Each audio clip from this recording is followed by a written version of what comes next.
Hello and welcome to today's session. This is just an unplugged discussion about how DevOps interviews are conducted, what are the various steps, and what are the tips and tricks to get selected, what should be your knowledge level, and what you should practice in order to be a successful candidate in DevOps and site reliability engineer interviews. So, we'll be discussing all that, and for that, I have also prepared some resources, and I'll be showing you where to avail them and how to go about using them for getting through your interviews. So, first of all, there is a resource about real world assignments. Some companies provide assignments and ask you to do them and submit it before a verbal interview happens. So that helps them to assess whether you're you're capable enough to do real world projects. Further, there are interview questions and exercises which I have collected from various sources, so you can use them to prepare yourself for your basic interviews. So work on that, and then we move on to discuss other aspects of the interview. You can check this beginners one. There are different types of questions like what is Jenkins. These all are definitions already there, but just go through it. What are the other tools like Jenkins? So we haven't done these tools, but you should know. Like I told, whatever is the most popular, that is used. But someone might ask, just like Docker Compose, is there any other tool? Then you will say yes, there is a Kubernetes or there is a Mesos. Similarly, if someone asks like Jenkins, is there any other tool? So this is the answer. So here are some question answers normally asked in a DevOps question about cloud, about AWS. So go through this. Then I will give you some. Say you have an interview tomorrow or upcoming in few weeks. So then we can have a quick chat and discuss that way. No problem. Okay.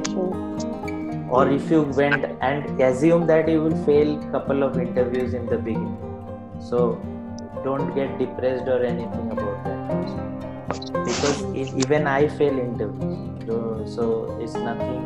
That doesn't mean you do not know. So that means we have to learn more. And so if someone says he knows everything, because see, it depends on what that guy has made up. If that guy has made up his mind on one answer and you are answering the same thing, but he has made up his mind that the answer is 45 or something like that, so no matter how well you explain, you cannot convince him. So you try to make your logic clear. That's it. You cannot do more than that.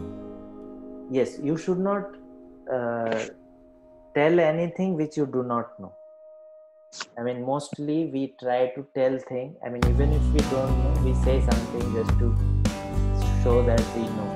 But the interviewer knows about things. That's why he's interviewing. So that way, if you get the interviewer's name, try to do some research about that guy's background. There is LinkedIn and all those sites. So normally that's how we prepare.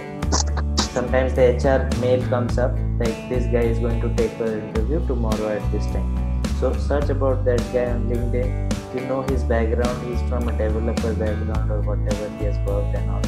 So then you get an idea what kind of things he might touch. Okay, if he is a developer, he will not ask you much on shell script and Linux. He will ask you on Jenkins and build. So you should know about the build pipeline. You should know about Java build. So you read about that Maven commands, MVN install and all that pipelines.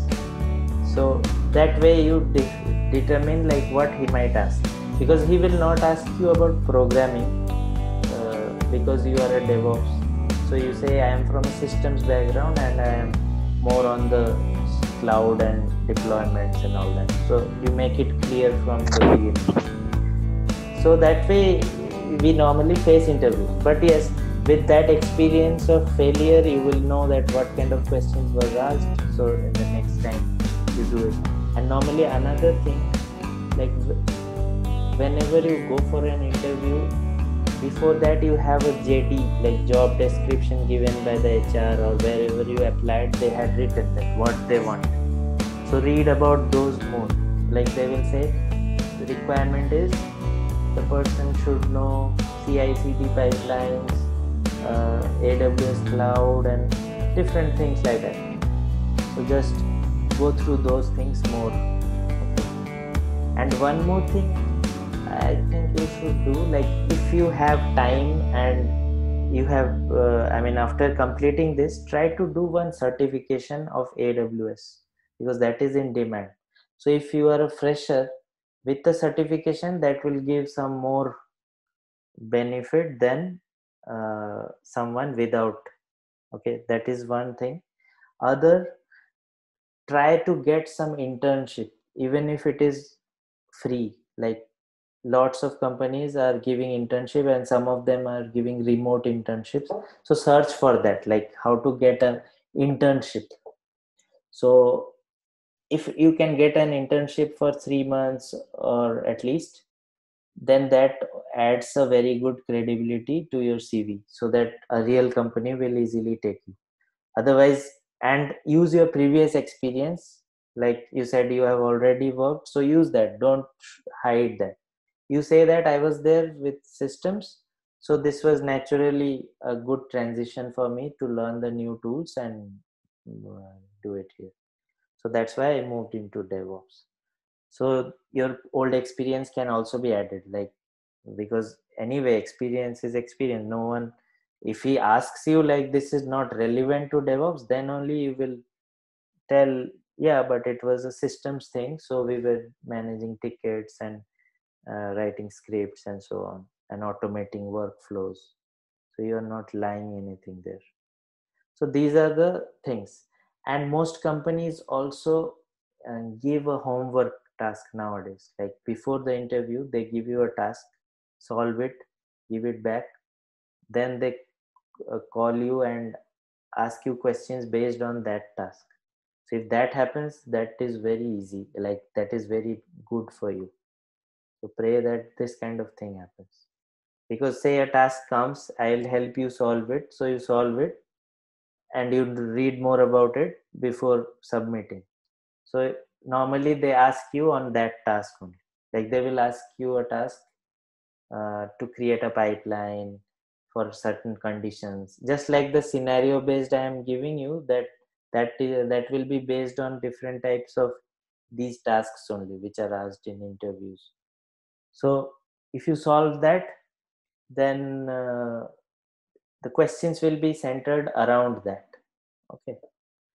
So this is one thing. One more last thing is, if you have still more time and bandwidth, or while you get an internship or something like that, don't just think you will get a job and get paid. So just because you are coming into a new field, make yourself available, like even for free. Just imagine like first year you are not earning. So if you earn something, that is good, but just take it for granted that nothing is coming for 6 months and you are still preparing. This will pay off. Don't worry. It has paid off for many, so you will be able to do something. But initially keep your mind open. Like whoever is giving an opportunity, do that, because that experience will come in and contacts will come in. Like that's how it works actually.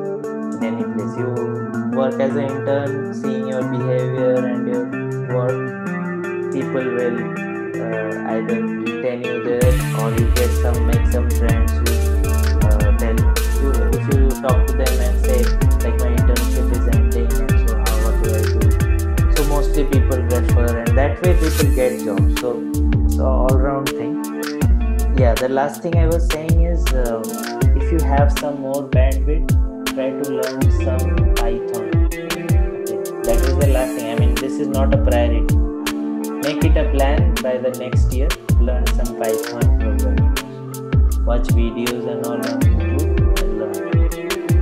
So Python basics are also increase the power of the DevOps, because nowadays there are many developers who are moving to DevOps.